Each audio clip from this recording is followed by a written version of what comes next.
How to fix Instagram error problem. First thing, open the settings and then go to the apps. When you open the apps manager on this page, you will find all the apps.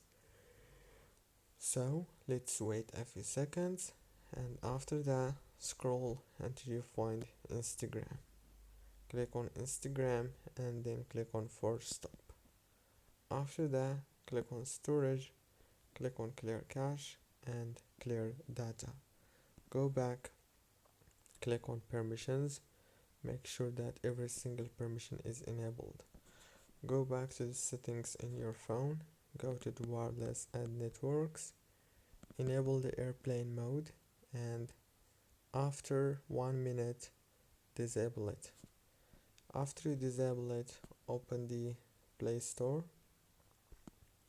and search for Instagram and click on this update option. Don't forget to like and subscribe.